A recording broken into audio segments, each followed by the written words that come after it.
Ini adalah odol, produk yang tidak asing untuk masyarakat Indonesia. Pernah nggak sih kamu berpikir gitu, kenapa dari orang tua hingga anak kecil di Indonesia sering menyebut pasta gigi dengan kata odol? Apakah odol itu jenis pasta gigi? Atau sebenarnya hanya istilah yang sudah melekat di keseharian kita? Untuk mengetahui itu, mari kita bahas secara singkat di channel Last Time.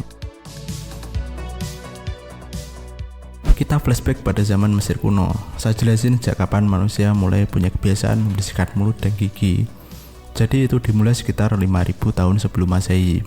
Ini berdasarkan catatan sejarah tertua yang ditemukan. Jadi orang-orang zaman Mesir kuno sudah menggunakan campuran abu, cangkang telur yang dihancurkan terlebih dahulu, dan batu apung untuk membersihkan gigi mereka yang kotor. Mereka menciptakan pasta gigi sederhana dari bahan yang tersedia di sekitar mereka. Tradisi itu tidak hanya dilakukan oleh masyarakat Mesir saja. Untuk itu saya ajak kalian untuk pindah ke peradaban Yunani dan Romawi kuno.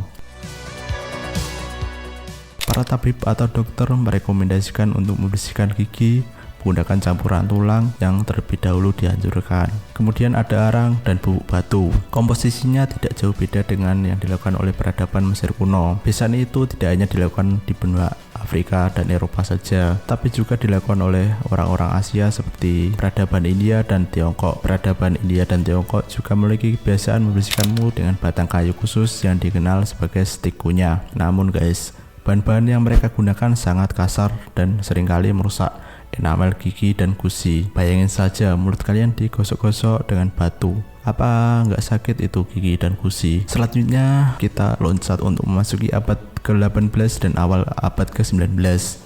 Pasta gigi pada waktu itu mulai berkembang dalam bentuk bubuk. Bubuk ini biasanya terbuat dari bahan dasar seperti kapur dan arang. Kemudian untuk cara pakainya dengan membasahi sikat gigi terlebih dahulu, kemudian mencelupkannya ke dalam bubuk tersebut. Cara pakainya memang mirip pada zaman sekarang yang menggunakan sikat gigi, namun bedanya masih dalam bentuk bubuk saja pada waktu itu. Mirisnya guys, pada masa itu membersihkan gigi belum menjadi kebiasaan sehari-hari.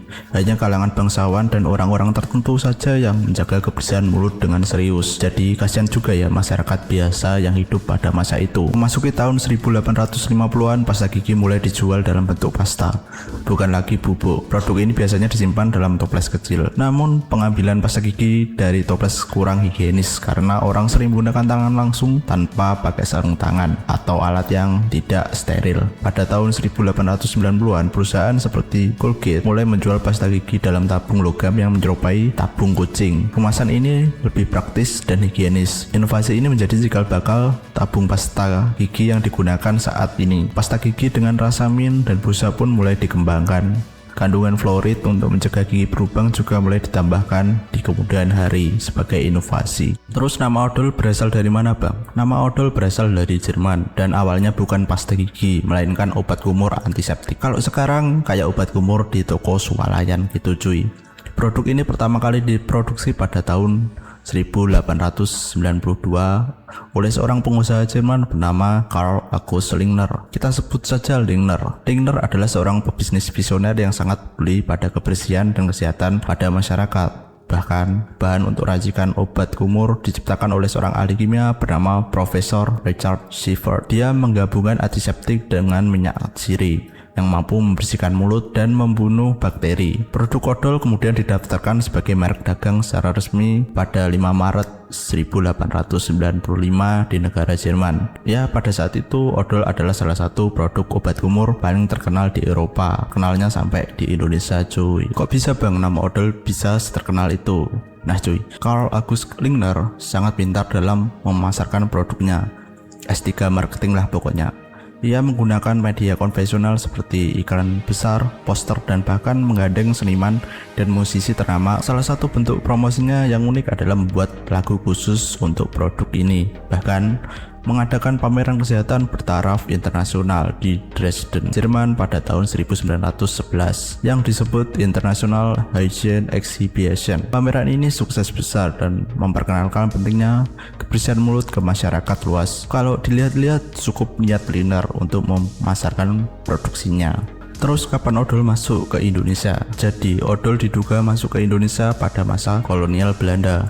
Saat itu produk-produk Eropa banyak diperkenalkan ke Hindia Belanda yang sekarang Indonesia, termasuk barang kebutuhan sehari-hari seperti pasta gigi dan obat kumur. Odol menjadi salah satu merek paling populer di Indonesia sejak zaman Belanda, bahkan mengalahkan merek-merek lain. Masyarakat Indonesia pada waktu itu belum mengenal istilah pasta gigi seperti zaman sekarang. Mereka lebih akrab dengan merek odol karena odol sangat mendominasi pasar. Masyarakat pun mulai menyebut semua produk pasta gigi dengan istilah odol. Ya, meskipun produk tersebut berasal dari merek lain, inilah kenapa sekarang orang menyebut pasta gigi dengan kata odol. Bahkan semua merek pasta gigi disebut dengan kata odol. Fenomena yang kita bahas ini cuy adalah fenomena yang disebut generikasi merek dagang. Ini adalah kondisi di mana sebuah merek menjadi istilah umum untuk produk sejenis. Contoh lain adalah sanyo untuk pompa air atau odol untuk pasta gigi. Istilah odol begitu melekat dengan budaya Indonesia hingga menjadi kata baku dalam percakapan sehari-hari. Merek odol masih eksis hingga sekarang, terutama di Eropa. Produk odol tetap dikenal sebagai obat kumur dengan rasa mint yang kuat.